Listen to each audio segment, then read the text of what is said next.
tithokoze Mulungu chifukwa cha nthawi inaso yabwino yomwe atipatsa kuti tikhale ndi maphunziro ena tsiku la lero. Ndife anyamata gulu kuchokera ku gulu la Streams of Light Ministries. Ndi tapanga maphunziro angapo okhudzana ndi homosexuality. Ndi kwambiri tifuna tionetsere kuti nkhani ena mwinaso alibe nayo chidwi kwenikweni, koma tifuna tionetsere kuti nkhani yafika kumpingo ndi mapeto a nthawi igwirizana bwanji.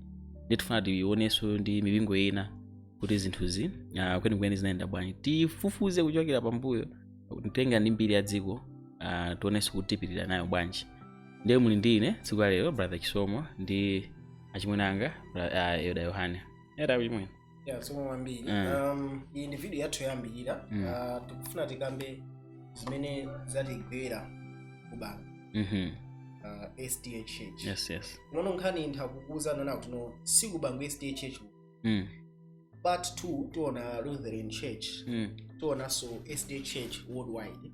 Tiona so Catholic Church. Nkhani tiona mbiri kuti nkhani si nkhani yenini. Nkhani timati smoke screen.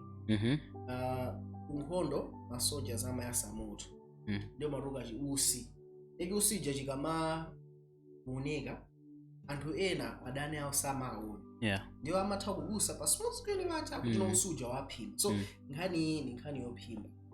Nkhani ni ndimene likusere kwa nkhani iyi. Zona zake. So tiona ndithu kuti no nkhani nini nkhani ndithu ya homosexuality. Okay. Mipingo yose imene inayamba ndi nkhani tikukamba ya women's ordination. Inakagwiranso kuti homosexuality. Ono mu part 1 tingoona women's ordination. So ndi imene zinalili kalata inayi pa Times TV, right? And kalata inadusa pa WhatsApp. Ndo wambiri. Si nkhani ya chilendo aliyense anayiona. Mina tingoilenga kai kalata kuti bani. So not no timaswera njira no Seventh Day Adventists South Malay Conference ya dula ndithu mozi mwa mipingo yawo Bangwe SDA. Final no imalimbikisa ziphu zimene zikususana iziphuzi za mpingo. Ndipo panali a statement imene inachoka kwa president of conference Wilson Thomas imene apereka sosogolera kunena kuti no maglosa mpingo kapena ziwalo za mpingo asapite kukachezera Bangwe SDA Church pazochitika zina zizonse. Manjira ina kupemphera ina songo chiki kubanga okhuza service kapena china chonse pa mpingo weni wa Seventh Day kapena magulu awo kapena ziwalo asalole. Ndi akuti uthenga umene wengedwa yonse nana atuno atayo inapeza ona kuti nkhani si yeni yoti athera pompo yayi koma ndi chiganizo chimene mpingo atani wapanga. Ndipo conference za porokoza ndithu kuti no pasogolo pa kuti no chokhazikika chini ndi chani. Of course reported by Isaac Salima kuna munda anakamba zoti no nzosusana so ndi chimene chili pa ground. Kalata isinzo Times City system afuruza pa mwana watatu anthu ena amuna atu pa zinthu zina anthu akubangwe amalola azimayi kuti aziyendesa mambo pa tsiku la kupembedza komanso mavala tsisi komanso ma miniskirt of which izi nzaboze nkhani isi imene tikaona ku Bangwe SDA Church zimene zichitika ndizosusana so ndi apapo. Nkhani ya ma miniskirt sikuchitika ku Bangwe, nkhani ya zasisi sikuchitikanso komanso nkhani so ya ma church service azimayi sakulowera ku Bangwe. So anapanga report mo opposite. Anyways, so kalata ndi inatindidwa ndithu ndifuna tingoonera zimene inapanga report Times 360. Okay, so apa tongofuna tonere video imene inali interview yaso kuti akubanga 7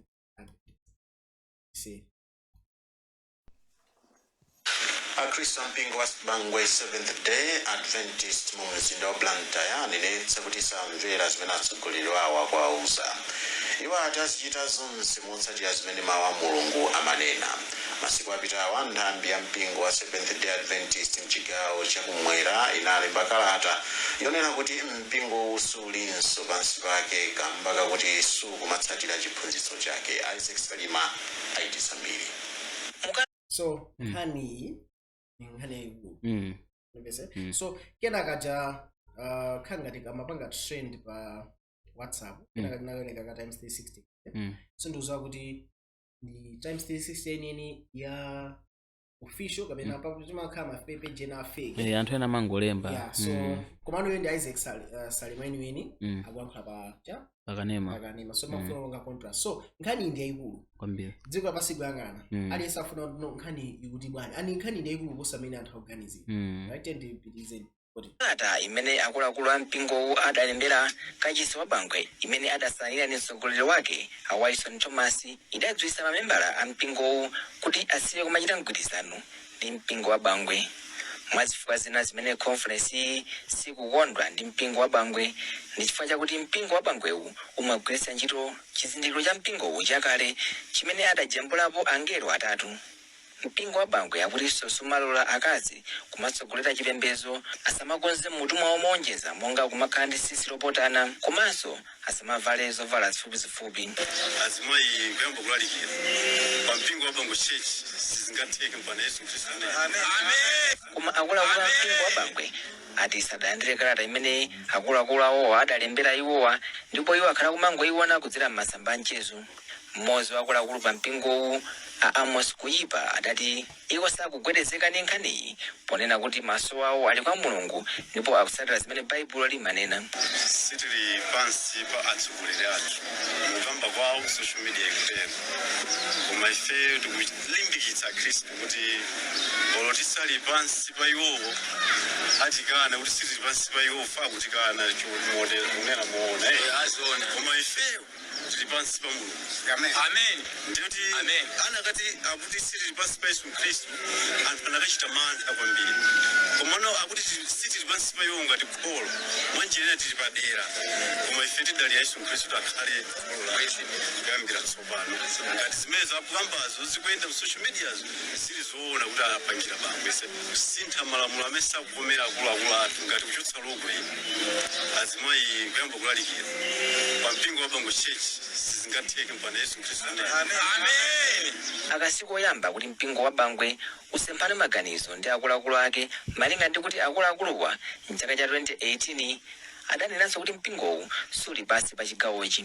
Mpingo wa Bangwe umene uli mamembala oposa 2000 mpaka dali pano ulibe mbusa malinga ndi kuti akuluakulu akewa adachotsa mbusa amene adali pa mpingowu kamba kusemphananso maganizo ndipo kutichokera apo sanabweretse mbusa watsopano pa mpingowu. Mlembi wamkulu chigawo cha Southern Conference Asimati Chimwaza sadapezeke palanya yawo kuti athirepo ndemanga pa nkhaniyi. So taona video tabisamina nkhani kuti so pali ma issues awiri nkhani yoyamba ni nkhani ya logwe malogwe imene akuiza iwo ndi yakale angela tatu zone so 14 verse 6 to 12 pali uthenga amenepo ndiye anatenga uthenga umene kuika ngati logwe yawo uthenga satha right umene ufuna ulailire dziko lonse lapansi uthenga wafumu kena uchibaizo zadani zafika so nkhani yoyamba ndi imene nkhani yachiwiri imene iliyo tenthawa imene nkhani yokuti azimayi asatani asayikidwe manja asalalike komanso nkhani ina ndiyoti asayikidwe manja so tiona zonsezo right so ifeyo timafuna kuti tione m'Bible kuti azimayi anagwira ntchito yanji mu utumiki right kuti azimayi amagwira ntchito mu utumiki tiona kuti mautumiki azimayi anagwira ndi atiwo so apapa tikutengera zimene Bible ikutani likunena silifuna tatenge mbali ya wina aliyese zona right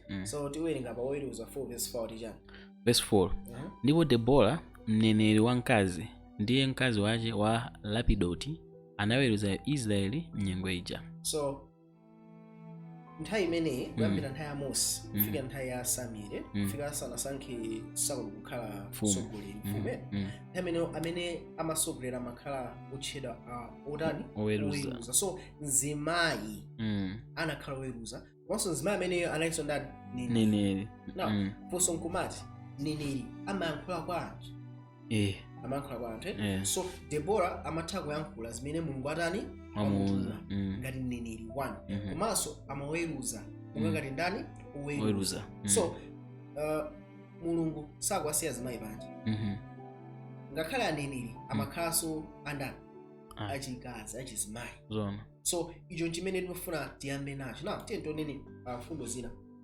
Mutumiki wa Yesu Khristu. Yesu atafa wauka. Oyambirira ndingoti kamena mmodzi mwa oyambirira kudziwa za kuuka kwa Yesu ndi kukalalika kwa ena analinso ndani. Tioneni pa Yohane chapter 20 verse 16 umasika musiku. Verse 16. Yeah. Yesu ananena naye, Maria.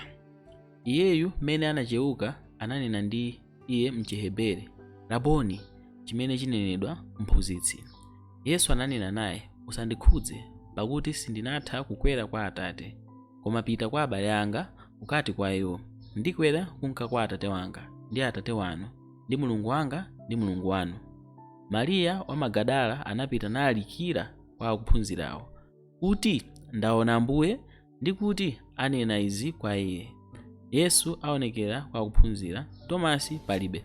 Yeah, so wina Yesu aonekera kwa akuphunzira, Tomasi palibe ndi nemanga chabe. Kumano khanina kuno azimayiwa makamaka Mariya wa Magadala anapita kukakatana kuti atukalalikira.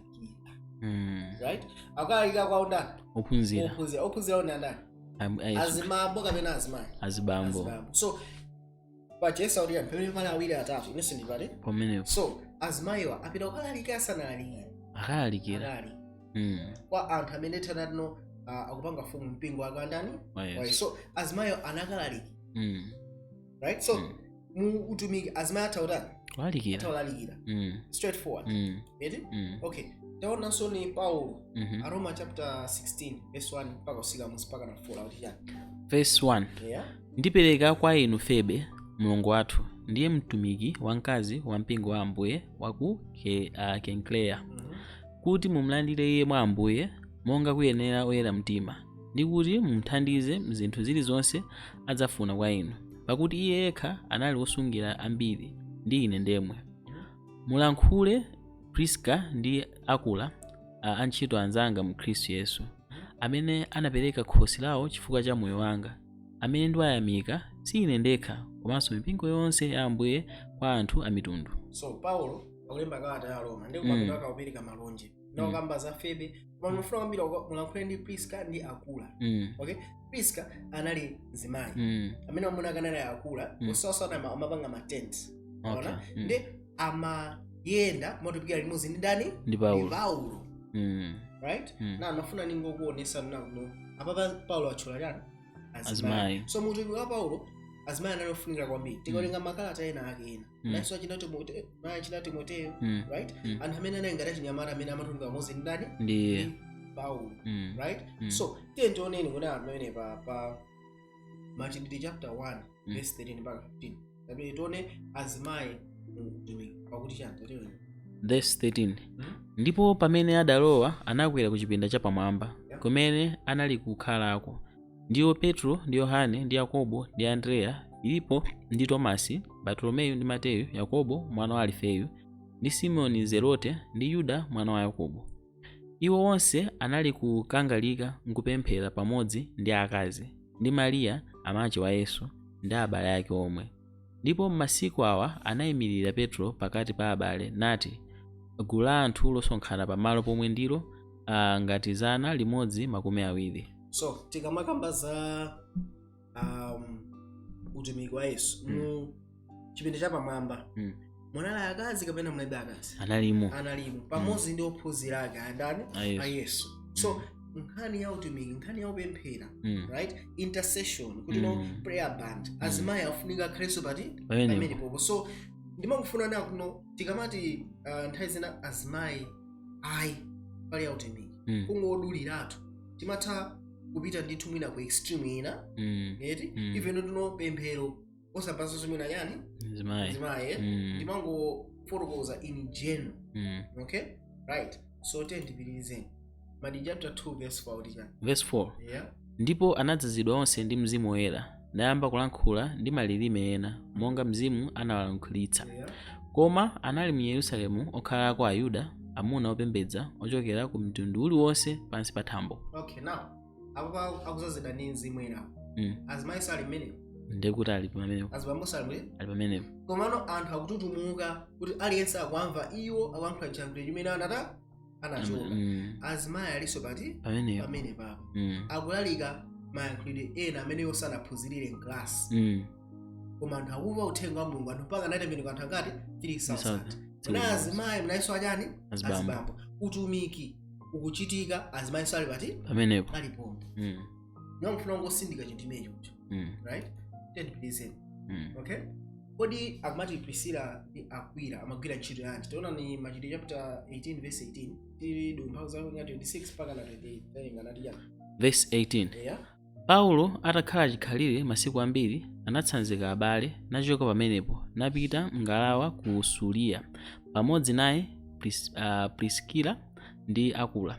Popeza anameta mutu wace Kenkrea pakuti adawinda. Imaoneka so Paulo akuyenda komana akuyenda ndi Priskila ndi nani? Akula. Right? Anthu awa ndi banja limene mayenda pamodzi ndi ndani? Ndi Paulo. Ndiye ona kuti anapanga chani. Verse 26. Yeah. Ndipo iye anayamba kulankhula molimba mtima msinagoge. Koma pamene anamumva iye Priska ndi Akula anamtenga namfurukozera njira ya Mulungu mosamalitsa. Ndipo pamene iye anafuna kuoloka kunka ku Akaya, abale anamfulumiza ndi kulembera akalata kwa akuphunzira kuti amlandire. Ndipo pamene anafika, iye anathangata ndithu iwo akukhulupirira mwachisomo. Pakuti ndi mphamvu anatsutsa Ayuda pamaso pa anthu nasonyeza mwa malembo kuti Yesu ndiye Khristu. So amene akumwayankhula ndi Apolo. Mkubwa Apolo. Yeah. Apolo ndithu anali munthu amene amaphunzitsa. Yes. Komuna mabuku ake makalata ake sana ezike m'Bible. Koma nani munthu oti Paulo amamutchula makalata ake. Mulengaso buku la Machitidwe alipo. So Apolo amalalika za ubatizo ndani wa Yohane. So Priscilla ndi Aquila atamumva nkulu akuli ngati ali ndi chiziwiso. Mwana chiziwiso cha Yesu aliyani? Alibe chozama. Ndana mukokera pambali. Iwo ndikumndani? Kumphunzitsa. Akumphunzitsa ndani? Aquila ndi ndani? Priska. So akamati awiri wanali pamodzi ndi mutumiki. Awiri wamayenda ndi ndani? Ndi Paulo. Naka ukatani? Ulalikira. So tikamakamba za azimayi mutumiki ndi nkhani ndiyoona. Sinkhani yoti ungopeka Ayi. Right? So azimayi atagwiranso ntchito munyani? Mutumiki. Kuphunzitsa uthenga wanyani? Wa Mulungu. Right? Okay. Now, tikambeza azimayi achikukire mtsopano. Kodi angagwire ntchito yanji mutumiki? Mwina achina Priscilla ndi Aquila anayiko kuti no osati okalambisisa kuti amatha kuthamanga ndi uthenga. Komano azimayi otano achikulire. Ma 60s, ma 70s, angachite motani ndi uthenga. Tito chapter 2 verse 2 mpaka na 5 akuti bwanji? Verse 2. Okalamba akhale odzisunga, olemekeza, odziretsa, olama mchikhulupiriro, mchikondi, mchipiriro. Omwemonso akazi okalamba akhale nawo makhalidwe oyenera a anthu oyera, asadziyelekeza osakondwa nacho chikondi cha pavinyo, akuphunzitsa zokoma, kuti akalangize akazi aang'ono akonde amuna awo, akonde ana awo. Akhale odziretsa, odekha, ochita m'nyumba mwawo, okoma, akumvera amuna a iwo okha, kuti mawu a Mulungu angachitidwe mwano. Na mfundo ndiofunikira kwambiri. Muzoona tuno munthu kukhala mlaliki. Mukaona azilalikosi malayi munomu. Mulaliki amakhala wa effective kwambiri. Mkazi wakakhala tuno akumulimbikisa. Yes. Icho ndi chofunikira kwambiri. Ndakunena kuti azikazi okalamba akhale otani ozisunga. Ndi azikazi okalamba aziphunzitsa chani?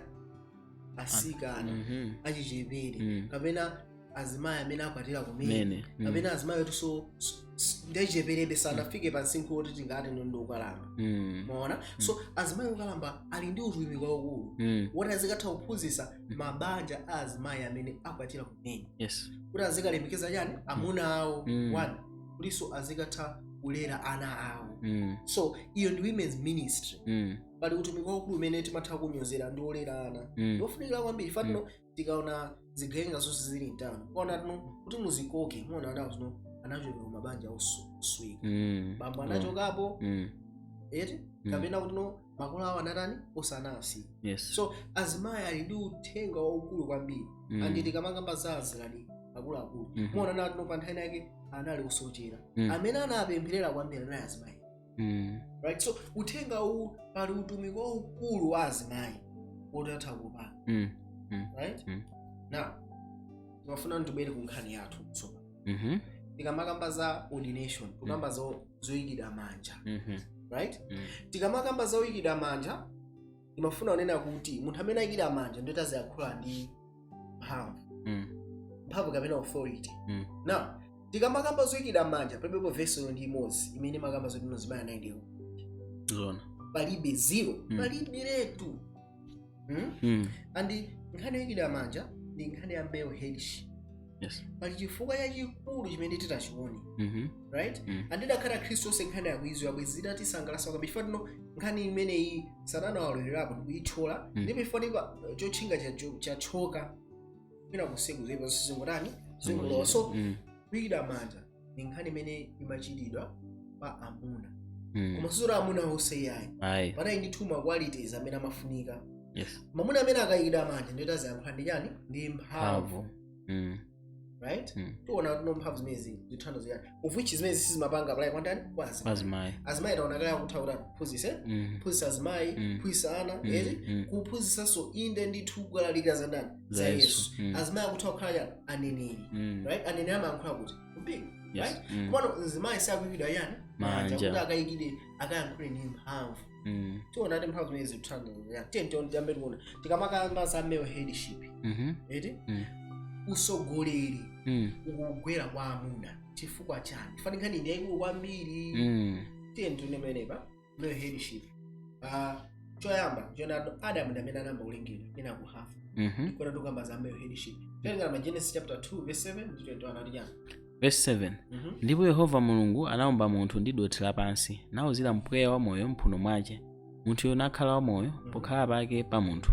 21 koma Yehova Mulungu anamugonetsa Adamu tulo tatikulu ndipo anagona ndipo anatengako nthiti yake imodzi natsekapo ndi mnofu pamalo pake 22 ndipo nthitiyo anayichotsa Yehova Mulungu mwa Adamu anayipanga mkazi ndipo ananka naye kwa Adamu. So chayambire chano tikamamba za male headship munthu wa banja ndi ndani mamuna chifukwa chani mamuna ndi amene anamba kutani kulengedwa kenako chani mkazi. So tikamakamba za male headship or even tikamakamba za kugwa kwa munthu right anamba kugwa ndi ndani mkazi kenako ndani mamuna koma Mulungu pofusa nafusa kenda mamuna fani ndi yani munthu wa banja right so tento amene una funga yachi number 2 male headship fire Adamu ndi amene anapereka dzina kwa ndani kwa Hava Hava sa amene anapereka dzina kwa ndani kwa Adamu terenga Genesis 2 verse 22 23 autia ndipo nthitiyo anayichotsa Yehova Mulungu mwa Adamu anayipanga mkazi ndipo ananka naye kwa Adamu ndipo anati Adamu uyu tsopano ndiye fupa la mafupa anga ndi mnofu wa mnofu wanga ndipo adzatchedwa mkazi chifukwa anamtenga mwa mwamuna. So tutaona wewe unaona Adamu ndi amene anamutcha mkazi Hava mkazi dzina anamutcha kuti yati mkazi antiona bwino nakuno ku Genesis right Genesis chapter 3 anamutcha kuti zina yakakhano Have no zonse zamweziwe kama ndani mwa iye right tento nene menepa kuna number 3 Adamu ndi amene anapasida responsibility kapena udindo wa uzimu right ndi amene anapasida udindo nakuno usadye chipaso chozisi zabwino ndi nyani zoyipa Mulungu anamuza Adamu ndi amene amafunika atenye kuna amene ayipereka kwa banja Genesis 2 verse 16 aliya ndipo Yehova Mulungu anamuza munthu yonati mitengo yonse ya munda udyeko koma mtengo wakudziwitsa zabwino ndi zoyipa usadye umenewo chifukwa tsiku lomwe udzadya umenewo udzafa ndithu. Tento nini fundo ina timakamba zotono pamene Adamu ndi Hava osana achimwa Adamu ndi amene anamba tani fusidwa zimene zitithanzipeza pa Genesis chapter 3 tento nini Masalimo 8 verse 4 5 6 audia Masalimo 8 verse 4 munthu ndani kuti mumkumbukira ndi mwana wa munthu kuti mucheza naye pakuti munamchepsa pang'ono ndi Mulungu munamveka iye korona wa ulemerero ndi ulemu munamchititsa ufumu pa ntchito za manja anu mudagonjetsa zonse pansi pa mapazi ake. So tona nawo tuno ali munthu dana kamba za Adamu ndi Hava munthu mano nkhandi nawo kuno dziko losera pansi nakida pansi pa ndani pa munthu right chine chalakika pa dziko lapansi Mulungu akafunsa munthu woyamba kufusidwa ndani mamuna Ona menebe so ulamuliro osapadziko lapasi unali pasi pa anthu kumana amene ali ndi udindo waukulu pasonse ndi amene akufunsidwa ni ndani mamuna straight ku kampani zinthu zalakwika olata khata walakisa ni junior mwini wake wa kampani amakambafunsa bwana wangu kuti wakutunda kuti iwe uzukhala bwanji iyo chamfunika isachire akafika kuti musiko right so that's why dokamba za male headship uso lina mfundo ina ndena kuno pamene Adamu ndi Hava osanachimwa Adamu ndi amene anapafunsira kuyambirira Genesis 3:9 mpaka 11 tiwerenga kuti yani ndipo Yehova Mulungu anayitana mwamunayo nati kwa iye uli kuti ndipo anati ndinamva mawu anu m'mundamo ndipo ndinaopa chifukwa ndinali wamaliseche ine ndipo ndinabisala. So anthu achimwa Mulungu akuziwa so Mulungu awayitana dala kuti anthu aja azindikire tchimo lawo. So Mulungu akufika ndipo Yehova anayitana mamunayo sakumwitana Hava ifaya ana Hava sana chimwena anachimwa nawo komano waya akumwitana Adamu fano Adamu ayindi chani udindo male headship Adamu ni mkulu mutu wa banja usade Hava yani right so ngakhale zinali choncho kuti achimwa right unafuna nene chinthu ichi paja njoka anamuza Hava kuti akadya chipatso akhala ngati yani ndio pakati pa Hava ndi Adamu adakhala mkulu nda pakati pa Hava ndi Adamu adakhale mutu nda ndio rakhala mkazi uji mkazi ifade akhala ngati Mulungu wamenewe so njoka inabwe ndi zimwe zinawuzira kwa Adamu na Adamu musa anatani anaje Adamu amalamulira pasi pa ndani pa Mulungu so ngarali nayeso ngati Mulungu ndi afanana so chimo litabwera linabwe ifatino ngani ya male headship inasokonekera anapita kwa mkazi kuti kuti akhanga ndani Mulungu so iyeyo akukhangana kupezera pomwe wasopandani pa Adamu male headship jasokonekera so chimo likubwera ifaya yani cha sokonekera kwa pamveseri ka mutu wa banja andilo natino nkhani inachitika mu Genesis koma kumapita nthawi nkhani izizi tikamakamba za amuna kugonana okhaokha akazi kugonana okhaokha tiona kuti tikamamaliza video iyi nkhani yeni ndi yomwe iyi pali kusiyana kwa Mulungu so Mulungu akuti chani Genesis 3:16 Mulungu anabwezeresa udindo kwa ndani kwa Adamu anthu amabwera pa verse ndi ayi izizi kuti no munakhale mutu wa banja zinachitika chimo litabwera ayi chimo linasokoneza zinthuzo so Mulungu wangu zibwezeresa perenga Genesis 3:16 aliya kwa mkaziyo ndipo anati ndidzachulukitsa kusauka kwako ndi potenga mimba pako udzasauka pakubala udzakhumba mamuna wako ndipo iye adzalamulira iwe so amene akulamulira bana mamuna kwambiri right and mamuna ngati akulamulira banja ali ndi Kristu pali futi nalisenga ayi so tikakamba za male headship sinkhani yongoti ena akakunena ndi azimayi ndi zinthu ndi zimene Mulungu anayika pachifukwa right headship umutu unayambira kuti 1 Korinto 11 verse 3 ati verse 3 koma ndifuna kuti mudziwe kuti mutu wa munthu yense ndiye Khristu ndi mutu wa mkazi ndiye mwamuna ndipo mutu wa Khristu ndiye Mulungu. Now akuti mutu wa Khristu ndani ni Mulungu, mutu wa Adamu ni ndani Yesu Kristo, mutu wa Hava ndani Adamu. Now muona order imene kwene and tikawerenga 1 Korinto chapter 3 yomwe 1 Korinto 11 chapter 1 Korinto chapter 11 verse 8 9 10 ngamwe ndi Bible utasegulana tiwerenga wenyewe. Okay, right, so tawerenga ni verse 1 Korinto chapter 11 verse 9 audience verse 9 kapena tisayese Ambuye monga Pepani, tawerenga no 1 Korinto chapter 11 verse 19 pepani na ika verse la biko mano 1 Korinto chapter 11 verse 19 audience pakutinso mwamuna sanalengedwe chifukwa cha mkazi koma mkazi chifukwa cha mwamuna. Chifukwa cha ichi mkazi ayenera kukhala nawo ulamuliro pamutu pake chifukwa cha angelo. Akuti ulamuliro ndi chifukwa cha angelo. Akulamulira ndani pamenepo? Mwamuna. Fatino kumamba kwatuza fendano mutu wanya mabanja wankazi ndani mwamuna. So ati izizi mkazi akhenda ulamuliro pamutu wake chifukwa ndani angelo. Na tikabwera mbuyo mu tiwerenga ndatuno udzakhoma mwamuna wako ndipo iye adzalamulira iwe.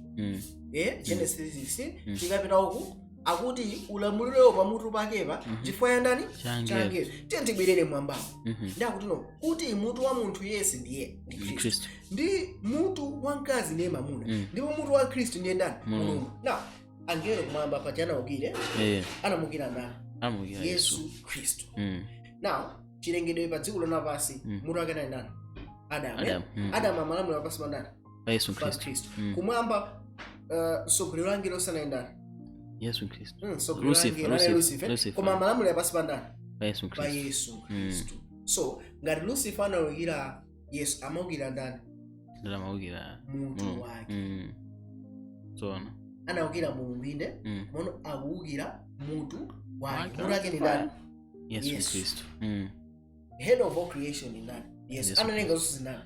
Yes, mulungu analenga zonse zingila mwa Yesu. So, ngati angelo anawukira chifukwa sana tubanga appreciate headship. Pa dziko lapansi mulungu akuti ndipange munthu chifaniziro ndani? Changa. So, akulenga ndani? Adamu. Ndikumbuka ngati mutu wachani? Wamkazi. Kuti monga ngati mulungu amathalenga zonse, Adamu ndava azitha kukhala ndi ana.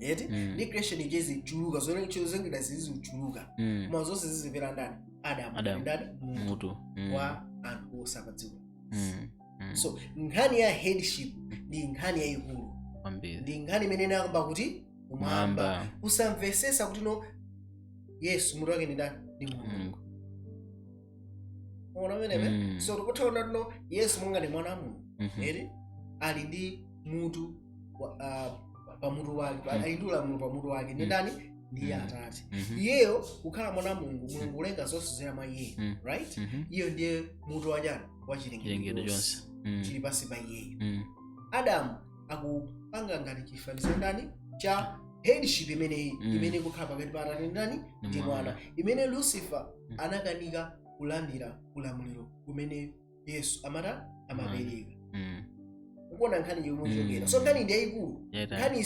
sikungochokera pakuti yayi iniyo simufuna ndi azimayi azitumika Bible ikonesa mautumika azimayi ambiri koma sikuyamba ku za male headship sikuyamba paso za female headship ikuyamba za male headship koma osati za female headship pali chifukwa so nkhono inayamba kuti kumwamba Lucifer mafuna onesa kuti palibe kusiyana pakati pa angelo ndi ndani ndi Khristu zimene muidena namuzara akazotakaso nganda mulungu kabe kusiyana pakati pa mwamuna ndi ndani mkazi gender ma human rights nkhani za mwamuna kukwatana ukhauka ndi nkhani ikulu and ndi series zimene tapanga mna videos alipo 13 so nkhani iyi ndi chiduso chabe koma mutikaona kuti muni nkhani ikulu na tikaona chipangano chakale nkhani ya male headship tikaona mafuko 12 a Israel osanala azimuka and genealogy kuti no munthu uyo anabadwa ochewa wawo kuti amatengera line ya azimuka ukhauka right why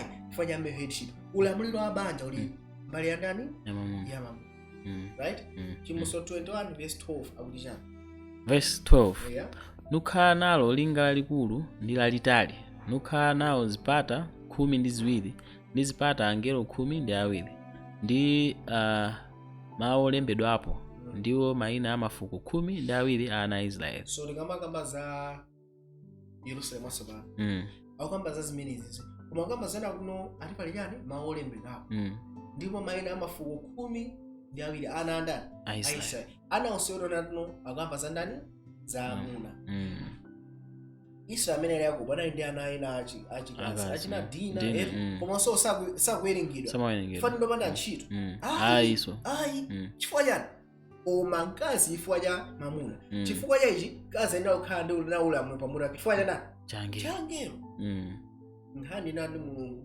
apange zifukwa tino akufuna onesere ndithu kwa angelo nkhani inini headship imene maonesa ulamuliro wa ndani wa Khristu wandopeza yonebe sinkhani yotinati ukadala ndi azimayi ayi right so tikamakamba za chipangano chatsopano tikamakamba za atumwi osanala azimuna ngakhale azimayi analipo chonchi ambirimbiri tiyendolengeni Marko chapter 3 verse 13 aliya verse 13 ndipo anakwera mphiri nadziyitanira iwo amene anawafuna iye mwini ndipo anadza kwa iye ndipo anayika 12 kuti akhale ndi kuti akawatume kulalikira so anayika khumi ndi awiri kuti akhale ndi atumiki kuti akalike. Now mafuna tiwerenge verse chizulu, so I'll read it. Mark 3 verse 14. And he ordained 12 that they should be with him, that he might send them forth to preach. Now mauti ordained ndi mauti kukhazikitsa kuyida manja. So Yesu anayika ngati manja 12 kuti akalalike. Komano pakuuka kwake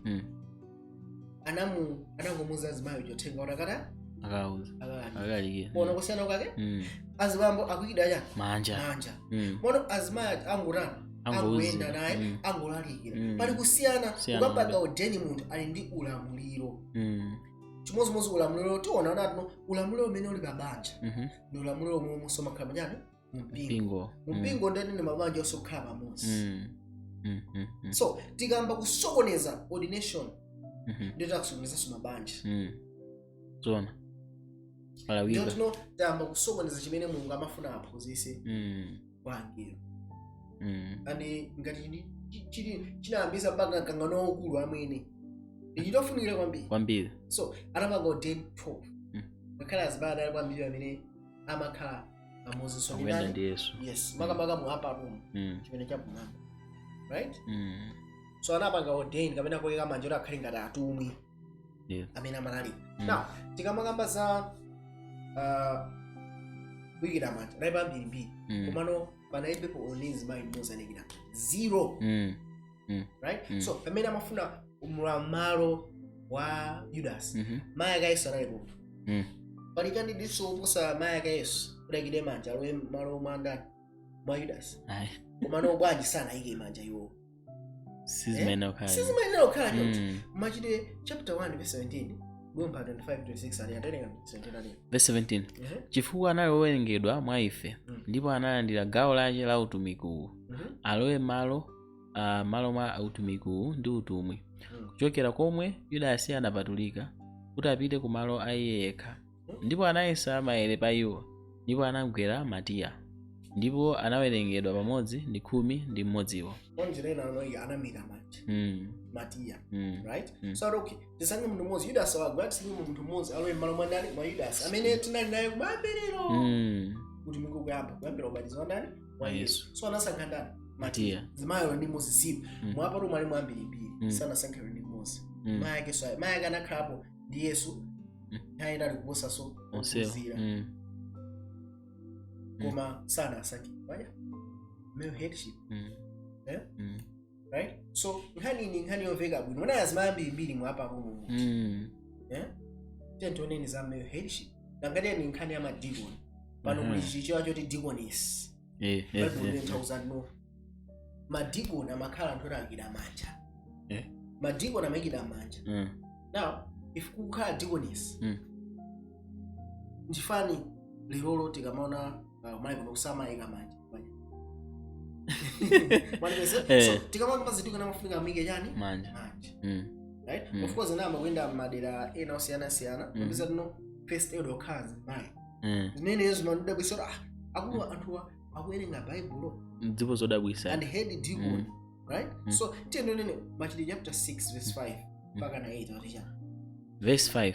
Ndipo mawu amene anakonda unyinji wonse ndipo anasankha Stefano ndiye munthu wodzala ndi chikhulupiriro ndi Mzimu Woyera, ndi Filipo ndi Prokoro ndi Nakanora ndi Timo ndi Pamena ndi Nikolao ndiye opinduka kwa Antiokeya. Na madiko no sana asankha papa eti ananasankha amene anauzala ndi chani Mzimu Woyera kumanale basi mayambiri fani pa nthawi imene zinantono anthu ache Helene amamandidwa chakudya ngazimakhala bwanji eti anazimayi ndiye bwera ndikusankhaso chani zimayi amene zimenezo kwanchitika ndi verse 6 ali verse 6. Amenewo anawayika pamaso pa atumwi ndipo mmene adapemphera anawayika manja pa iwo. Mwana amenepe so madiko anali pa anthu angati 7 mmodzi mwa ana ndani Stefano ani ndipo tikuziwa za ntchito za Stefano anawayika mpaka anthu anamugenda nkulu sitikwanisa bwani kumupha. So madiko onse amene akusankhidwa papa ndikuwayika manja osenda ndani azibambo azimayi sawo khapa chifanya male headship. Straightforward. Sinkhaneso ndipiteso kumbali. Yeah. Straightforward. Right? Tendone Tito chapter 1 verse 5 paka 8 ariya. Tikamaka za male headship. Now, pala mphena mariya papa ndazibamboka kuti ndazibambose. Sizibambose right? Telingana nyana. Verse 5. Chifukwa cha ichi ndinakusiya iwe Mkrete kuti ulongosole zosowa nukayike akulu midzi yonse monga ndinakulamulira. So Paulo akulemba kalata kwati tamuza amusiya ku Crete, right? Kuti akayike akulu mizinda yonse. So akayende konse umene alaleka Paulo ndikusankha asogolera azi elder. Akayikeyo chani anja tevesikisalia ngati wina ali wopanda chilema mwamuna wamkazi mmodzi. Ali mwamuna aja wamkazi mmodzi. So akamba za mkazi mwamuna mmodzi bwana. Sizimakhala choncho. So elder akhale mwamuna mkazi chani mmodzi. Tiyembekeze ndale ya okhala nawo ana okhulupirira osasakaza zache kapena osakana kumvera mawu, pakuti woyang'anira ayenera kukhala wopanda chilema ngati mdindo wa Mulungu, osati waliuma, osapsa mtima msanga, osachita chiwawa, opanda ndewu, osati wachisiriro chonyasa, komatu okonda kuchezera alendo, okonda zokoma, odziweruza, olungama, oyera mtima, odziletsa. So msogoleri makwaliti zawo ali clear. Kwambiri. Msogoleri akhale okonda kucheza alendo. Fero bakhala msogoleri anahamira makupeza. Ndozitha kuchereza yani alendo. Koma ati akhale wakazi mwamuna wakazi ngati mmodzi. Wokhala nawo ana okhulupirira nawo again tikamakamba za mpingo ndi yani banja, right? Banja. Mutu wa mpingo ndi ndani? Kristo. Mpingo oso kuyimira nangati yani mkazi, right? Ndike futo lelose mpingo oso kuyimira yani mkazi. Mwamuna yake ndi ndani? Yesu, right? Mwamuna Yesu ndi mbusa wamkulu tiona mavesi ake koma noyika azibusa ena azitumikira pasi pandani paiyeyo ngati banja lili mpingo mubanja mutu abanja makhala ndani mwamuna amene amalamulira banja ndi ndani mwamuna amene afunika ngati zili choncho mpingomo msogolera amene akulamulira Khristu ndani mwamuna kwambiri koma akhale otino akulamulira pasi pandani pa Yesu. Yes, clear. So mpingo ndi banja chimene Adamu ndi Hava akanika kuonesera panopa Mulungu afuna kuonesera kuzera mujana mpingo wake. Amen. Very clear. Now tikamangobwesa zinthu zotino chinansanganya cha zinthu ifaniro dziko lapasi lamba kupita ku gender, right? Yamba kupita kuvomera kugona na amuna okhawo kazi okhawo ndeti kuzibwesa zimene mu mpingo ndeti amba kusokoneza nkhondo imene namba kumamba sana isi nkhondo yopitira mpaka pati panopa right? So nkhani imene ndi yaikulu kwambiri imene mwinaso ndikuthakuza muthakuona nkhani ndi yaikulu kwambiri kuposanso imene tikuganizira, right? Machitidwe 21 verse 8 ali chani verse 8 ndipo mmawa mwache tinachoka tinafika ku Kaisareya ndipo mmene tinalowa mnyumba ya Filipo mlaliki mmodzi mwa asanu ndi awiri aja tinakhala naye. Ndipo munthuyu anali nawo ana aakazi anayi anamwali amene ananenera. So ngakhale chipangano chasopano na azimayi ambiri amene amanenera ana aakazi amanenera akunenera kutiko kumene Khristu adani asonkhane. Yes. Pamene pale awiri atatu inenso ndili pati pamenepo. So mpingo ndi anthu. So amanenera kutiko ndoti kumpingo amayankhula koma samayankhula ndi chani ulamuliro sanayikide manja. Simple, straightforward. Zikuveka. Right? 1 Peter chapter 2 verse 25 verse 25. Pakuti munali akusochera ngati nkhosa. Koma tsopano mwabwera kwa mbusa ndi woyang'anira wa moyo wanu. So mbusa wamkulu wathu ni nani? Yesu. Mbusa wamkulu ndi Yesu. Pamene tasochera tikubwereranso kwa ndani? Kwa Yesu. Yesu ndiye mutu wathu. Timamuna Yesu. Very clear. Sinkazi. Right? Now, 1 Peter chapter 5 verse 1 mpaka 5 ati verse 1. Akulu tsono mwa inu ndiwo adandaulira ine mkulu mzanu ndi mboni ya zowawa za Khristu ndinenso olawana na ulemerero udzavumbulutsidwawo. Wetani gulu la Mulungu lili mwa inu ndi kuliyang'anira osati okangamiza koma mwaufulu kwa Mulungu otsata phindu lonyasa koma mwachangu. Osatsata phindu lonyasa koma mwachangu. Osati monga ochita ufumu pa iwo audindo wanu koma okhala zitsanzo za gululo. Manikaimo. So akamaka za msogolero ife azisogolero pasopona pa Khristu osalenga lolamulira chita ichi Yesu amachita motani anena kuti ngati mufuna mukhale akulu mukhale akani ang'ono sinabwera kuti muzatumikiridwe manabwa kuti zatani zatumikire tikamanga za usogolero kamba ziti zimenezozo tapitiza verse 4 ndipo pakuonekera m'busa wamkulu mudzalandira korona wa ulemerero osafota. So m'busa wamkulu ndi Yesu Khristu ife akutenga ngati azibusa aja ang'ono. momwemonso anyamata inu mverani akulu, koma nonsenu muvale kudzichepesa kuti mutumikirane, pakuti Mulungu akaniza odzikuza koma apatsa chisomo kwa odzichepetsa. Akulu amene akukamba ndi azikulu achani ampingo. So ifeyo pamene m'busa wamkulu akuonekera amene ali Yesu Khristu tizalandiranso korona achani wa ulemerero. Pachifukwa chimene chichi akuwauza anthu aku mpingo kuti musimvera yani akuzikulanu ndi akuwauza sasukulu kuti musamamule ngati niyo ndinu ma masters. So qualities ambayo headship imeneyo si azimuna onse amene apanga fiti. So titaonena choncho 1 Timothy 5 verse 17 right. So 1 Timothy chapter 5 verse 17 ati bwanji? Verse 17. Akulu akuweruza bwino ayesedwe wenera ulemu owirikiza, makamaka iwo akuchititsa mawu ndi chiphunzitso. So tikamaka za akulu tikamba za zisogolero ndimanda bwati pamakhala yoda zenu kapasola liki yayi tawanga stand yayi ndio wewe mukuta nosangosiya bwana wani pesa nene. So iwe ngati uliyeda suma za Bible sunga pekisi Bible sana sufuna kukhala yoda chifukwa no anthu amawesa ziphunzitsa sunga thozi panga refute mabeta akuzinguza olamuliro ake ine ndisogole panopa izi ayi ndakamba sikutha kwaphwisa anthu ndimene machilika panopa azisogolera tisanguza zimene akuzola zimene anamva kupena pake. So ine sobwesa ine ochakhali chonadi zosemana zimene anamva kupena pake akulamulira ngati iyo ndi mfumu aliyesa credit. So msogolera zitha kutha kudani kuphunzitsa ngati sangati kuphunzitsa asiyewo yoda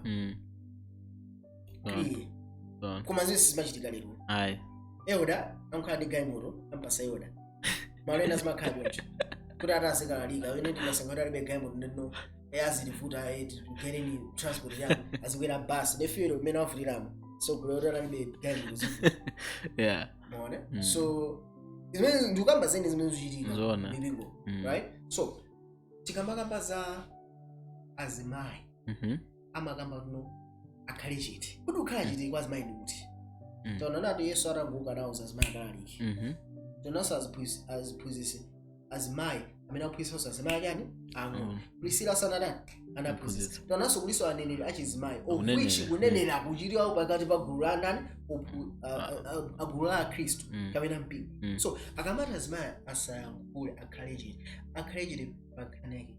1 Timothy chapter 2 verse 11 verse 11 mkazi aphunzire akhale wachete mkumvera konse. 13 pakuti Adamu anayamba kulengedwa pamenepo Eva. So tikamakamba za kazi anaphunzira akhale wachete. Now mafuna nawo no akhale wachete ikafika nkhani yoyikira yani manja. Now sogolera akayima ndiko akuyimirira bwino ngati yeyo amkulu kapena ngati Eoda kapena m'busa pasi pandani pa Khristu. Tikamakamba za zisogoleri ere amayankhula ndi ulamuliro monga limene bambo amayankhulira mbanja right. Pali mwamuna ndi mkazi akwatirana ana aja amene amayika ulamuliro mbanja kuti no ndondomeko za banja imene pambira amakhala mwamuna pamene mzimayi amaphunzitsa ana aja walera mu chikondi. So tikayika ulamuliro ndi chikondi zonse pamodzi zimayenda bwino kwambiri. So kazi safunika aziyankhula ndi ulamuliro ndoti sakugwidwa yani anja ikhubya zili ndakupereka chifukwa yani ngani ndo anambolengera ndani mamuna Adam kazi. So mbanjamo amalamulira ndani Adam mumpingo akulamulira kapena kukhala sogolera ndani mamuna simple ebeso phiphikizo zimene. So tentonene pamenepa tuwerenge 1 Timothy chapter 2 verse 12 akuti chani verse 12 koma sindilola ine kuti mkazi aphunzitse kapena kulamulira mwamuna komatu akhale chete. Mwa pamenepa koma sindilola kuti ine kuti mkazi aphunzitse. Now apa pamene anthu amangotenga kuti mene pak mona mkazi safunika tani akhale chete basi zatero kapena ndi uthandizo yani Ndulu ndi chinthu chomwe kwa chifotokoza Mbali manja ine, kapena zofanana kapena kulamulira ndani mamuna komata akhale chani chete. so kukhala chete ndi asalamulire chani Mamuna kuti ngati akulamulira mamuna ndi mkazi wake chani manja. manja Amenepo. iye pamene undi zimene satani zisachitike zikanguti tasankha atsogoleri athu ndi amayi ndi tifunateke manja kuti akhale ka bishop mthandiza eude kapena atayike adikoni kapena atayike manja akhale abusa zimenezo ati zisachitike chipatenga kuchita zimenezozo mampangisa mkazi akhale chani olamulira mamuna zimene zamabwesa tchimo kuti Eden. This is wrong. Zolakwika zimezi. Ndakuluza chifukwa chake pakuti Adamu anayamba kutani kulengedwa pamene ndani Hava poti natu ndipo Adamu sana nyengene kumakazi onyengedwa analo wankulako tikamaka za Adamu ndi Hava anakhulupirira tuno akaja chipaso cha Solo anakhulupirira mtima wake pamene Adamu sana nyengeke anamanaje chipaso chifana mazale enkazo yakara afa ndipo anakhulupirira ananga afindi khaso bwa dana so akuna kuti no ngani anayamba ulemera ndani mamuna so male headship amene amalamulira mwidini ndani mamunayo so ngani very clear kazi asapozisi kapena kulamulira muna chifukwa chani asayikide manja ngani limene yoyo ngazi asakhale mutu wa banja kapena mutu wa mpingo zimenezo sizofuneka zichitike kona mazana zikazi muzvereya amuna andamauza anaini mumvereya akulu anu same language mpingo ni banja Ephesians chapter 5 mweka chapter Ephesians chapter 5 verse 19 mpaka maliza muvesa mpingo ni banja mpingo mwekile ndi kazi so apapa Paulo ali very clear kwa ine sunzo ngati nomva banja ndikumvetsera choncho very clear right 1 Timothy chapter 3 tendoni zimene anakamba itu Paulo kwati mtu amene verse 1 mauwa ali okhulupirika ngati munthu akhumba udindo woyang'anira ayifuna ntchito yabwino so amene akufuna udindo wotani woyang'anira afuna akhale msoko atani ti verse 2 ndipo kuyenera woyang'anira akhale opanda chilema mamuna wa mkazi mmodzi wodzisunga wodziletsa wolongosoka wokonda kuchezera alendo okhonza kuphunzitsa osati oledzera kapena omenya ndewu komatu ofatsa opanda ndewu osakhumba chuma oweruza bwino nyumba yake ya iye yekha wakukhala nawo ana ake omvera iye ndi kulemekeza konse mafuna ati oweruza bwino ya nyumba yake yekha oweruza ndete olamulira right now apatana no hai mamuna wa kazi mmodzi iye athakaso kazi mamuna mmodzi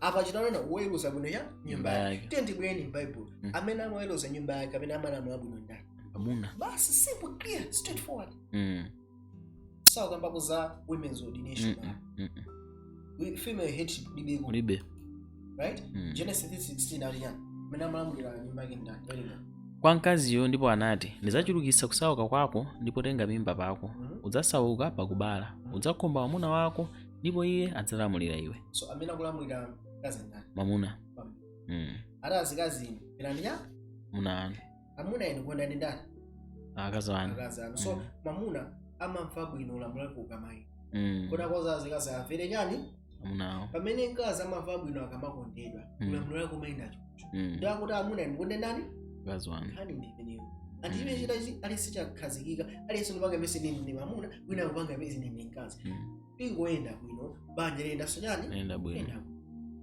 right so 114 verse 28 oriya verse 28 koma ngati palibe omasulira akhale chete mu mpingo koma alankhule ndi iye yekha ndi Mulungu akamba za anthu amene amakamza ena tikasamaziva ena malilime tena oriya ndipo aneneri alankhule awiri kapena atatu ndi ena azindikire zonse zochitika mchana mpingo aneneri now tikalenga mabuku ena tinawanga chititwane tanga ni verse 18 mseka muso koma ndawelenga kumba right amene atino makamba za ana agaza ana mwali mwasamatani amanenera right so ngara kunenera kuchiko kumpingo akuyankhula azimayachi koma sakuyikidwa chani manja akukhala mu mpingo sakuyikidwa manja manje nana sakulamulira kapena sakuba ulamuliro papo kapena sakulamulira mamuna yes Tatenga verse 34 nthawi pati ya. Verse 34. Yeah. Akazi akhale chete mpingo. Yeah. Pakuti sizololedwa kwa iwo kulankhula. Koma akhale omvera monganso chilamulo chinena. Yeah. Koma ngati afuna kuphunzira kanthu afunse amuna awo ayiwokha kwawo. Pakuti kunyazisa mkazi kulankhula mu mpingo. Now, chimene achikamba pa nkhani ya headship. Because tikatenga ma verse osakweka pamodzi azimaya amakhala amene. Anene amayankhula mu mpingo amayankhula mu mpingo kwambiri. Na akuti akhaleso chiti ndiyoti azimaya safunika akhala aneneritu. Yetu. Kapena amayenenelera ndiyoti kuti. Ndikuti kunyumba. Kodi munthu akapasida uneneri. Uneneri amakupangira kuti mpingo kugulu. Simple. So Paulo ukamba chani tedwini verse 34. Akazi akhale chete mu mpingo. Tona kale kuti Timoteyo. Nkhani inini ndiyo tino azimasekere yani manja. Ati pakuti sikuvomerezedwa kwa iyo kulankhula koma akhale omvera monganso chilamulo chinena. Now chilamulo chake ukamba chiticho Paulo akuwerenga Korinto tilenga pia pa verse chapter 11 atakamba zino mkazi akhale nolamuliro pambuyo pifaya cha angelo. Tikamba za headship ndi nkhani ya chilamulo kapena order imene Mulungu anayika. So order imene ikuyendera choncho. Ndaona no koma ngati afuna kuphunzira kanthu akaphunzira kanani kwa amuna ayo kaifanana amene amalamulira head ni nani mamuna. So akupanga shift back kuti pakuti kunyazisa kazi wankhula mpingo kazi ayankhula bwanji mpingo ndi ulamo. Kungamapanga ordainings zimayi ngati busa kapena elder kapena ndikuyika manja takuyika manja ndwe deacon takuyika manja ndwe elder takuyika manja ndwe busa kapena bishop takuyika manja Moses. Ndikubera tinozene. So mavesiwa ndikubera anthu amatenga kuti nonzi mayi ndoti asayankhulire. Tikaona bwinobwino kuti nkhani simene. Right? Kazi ataunenera. Yeah. Ibe vuto. Yeah. So nkhani ndimeneyo. Now tendipilire menepa. Ndifuna ndikuoneseni mavesi amene amagwiritsidwa ntchito ndi anthu amene kakamiza tuno iye azimaiso thayira manja. Tenga ni Galatians chapter 3 verse 27 mpaka 29 oti 27. Yeah. Pakuti nonse amene munabatizidwa kwa Khristu mudavala Khristu.